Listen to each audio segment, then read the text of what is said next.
For me, the pretty obvious answer to that is humanity. So this idea that technology connects to people, I think is a flawed approach. It really doesn't. You have to make the technology very human for people to connect to it. And so actually, if you step back from the technology and you start with the humanity, and then you work out how to make the technology more human when people use it, that's the trick to connection. So it's a mixture of humanity and technology. We've been having a higher degree of success with people approaching AI as a natural language interface for getting information, when it's not pretending to be a human, or it's pretending to be a person. It's very much an interface, a tool, a utility, but it has traits and characteristics that take the sting off it just being like an FAQs engine. In fact, my vision for all the natural language interface work that we're doing is that you start it with a baseline. So you start it with enough personality that you've effectively selected, that it has kind of day zero approachability. And actually, it starts to learn from the individuals using it.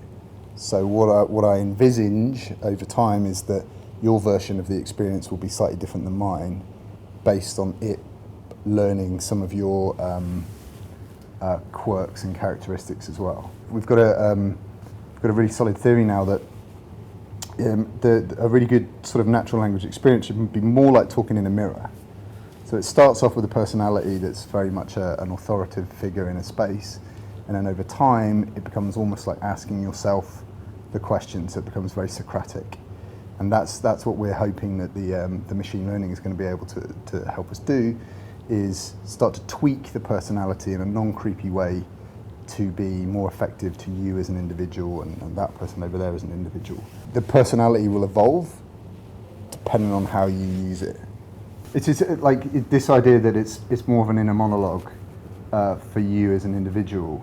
Like the language that's emerging around this space, conversational commerce and all this kind of stuff, is brilliant, but actually what people want is something to assist them and not an assistant. To develop trust with the machine's obviously got to be smart enough to not get very much wrong from day one, because you have to build up that innate trust. And most people we've observed kind of poke the machine for a little bit, when it's, so the banking example, they ask it some weird questions and okay, it gets it right.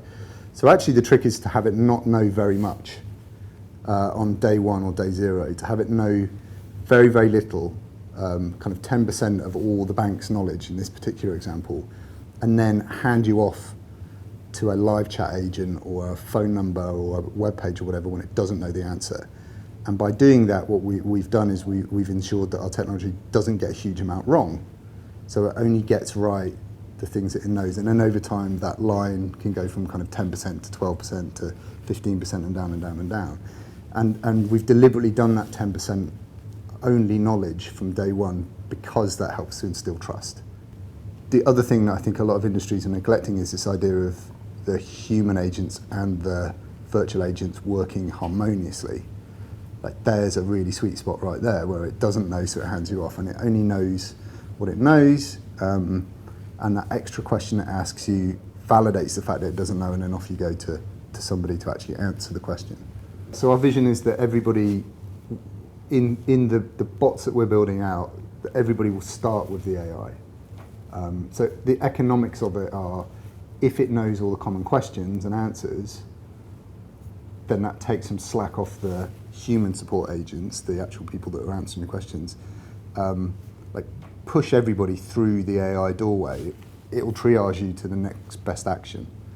So it's actually a more efficient way of getting people to knowledge, to an answer, be that a human or a web page or a link or a transaction, whatever it is that this thing's being asked to do.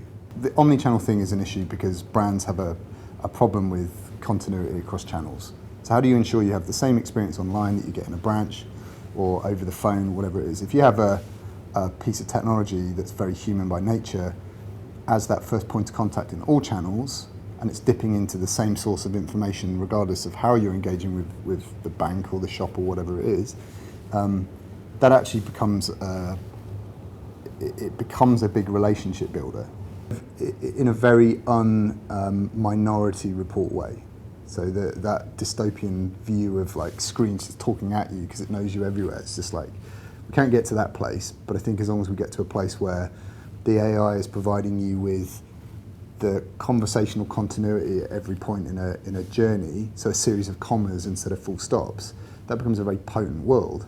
One where I think AI is going to help people to shop better, more efficiently, solve problems, hopefully in a non-creepy way. We spend more time thinking about the personality and the brand value of an AI before the technology, is so that you can work out effectively the script. So what this thing is going to say. So what are the things it should do? What are the things it shouldn't do? You know, how quickly should it answer? What the tone of voice is? Those brand things, those brand messages. All that work's been done up front and then put into the dialogues that are coming back, either via kind of voice or from kind of chat interfaces. So for my money, in the next 5, 6, 7, 8 years, where this is going to be a really maturing space, I mean, the copywriters and the advertising, wordsmiths are about to become the hot commodity for this particular part of the industry. So in terms of what the traits are that you instill in the thing, I think it's going to vary between brands. So I think from brand to brand, they're either going to be risk averse or quite risky with the way that they do this. The way that we've approached it is to find, through a process of just lots and lots and lots of interviews and lots of meeting lots and lots of people, the person in the business that best represents that business, and then using their personality. So I don't even know if it's about brand books as such, because they're sterile, brochure type things. Find the person, and then by dragging out the humanity that they have within them and what makes them a really lovely human person, and putting that back into some of the dialogue work, you're creating a more human machine by nature of the fact that you've approached it in a very human way. There's a few other things that we did as well in terms of just looking at what makes a machine for a brand, what makes them frightening or approachable. And it's really weird things like the time it takes to answer a question. You can use sentiment analysis to detect quite quickly, and cognitive biometrics, whether somebody is like pissed off and they just want an answer quickly. And an AI can do that. You just have to give it those rules. If it looks like a person just wants an answer quickly, give them an answer quickly. If they're asking the kind of question that looks slightly more informal, or they say hello first, even to a bot, then that sort of gives you license to take a bit more time, get them to an answer eventually, but say hello back, give them. And I think because it's a machine set against rules that we determine, I think you can actually do a better job of that than people in a lot of ways. I think a machine is based on rules. Those rules do not vary. It is binary. It is, if this, do this; if this, do that. And I think in that sense, we can have probably more control over those formal, informal responses. I think slowly big organisations are moving out of this digital mentality to, we're not digitising behaviour, we're behaving in a digital world. And I think, it's just starting to become a non-channel conversation, and it's just a norm. I love this idea that at some point it just becomes a phone number in your address book that you text to get a response from, So what is it? Oh, it's a friend, like that the bank has supplied you, or that the retailer has supplied you. Like they've given you a buddy who can answer all of your questions. Like, that's not marketing, that's not sales, it's just like, we've just supplied you with a friend. So maybe it sits in the friend department that doesn't exist yet, but it will one day, I don't know.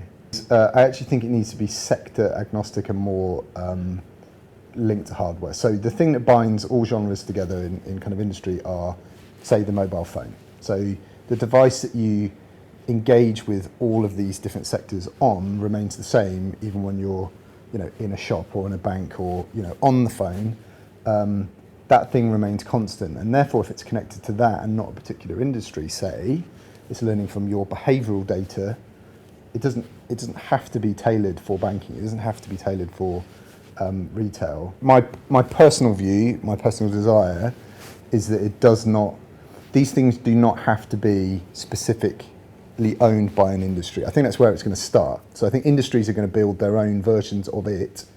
At some point, somebody is going to commoditize the kind of AI assistant, conversational commerce product, and just give it to everybody to do everything. It's going to be a very interesting few years, and I think the idea that every industry is going to have their own version of this is going to cause some of the same confusion that we have, in today's digital world, where people just don't know where to start. So the smart people are going to be the people that just look at it as a utility that sucks in information across a wide range of topics to help an individual and not try and make it too specific. Like a really interesting thing that has only just happened to me recently is this Amazon Echo, which comes branded as an Amazon thing, supplied by them, but very quickly stops being anything to do with Amazon whatsoever. So it just becomes the voice interface for Spotify, for my lights, for my Wemo switches, for my connected home, for Wikipedia, for like everything. And so it's become that personal conduit out from one place to many places.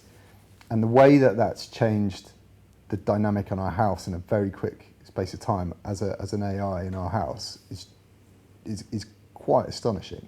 I love this idea of a world where these AIs become so ambient, there is no interface, they're just there. It's the most natural language interface you can possibly come up with if it's just a conversation.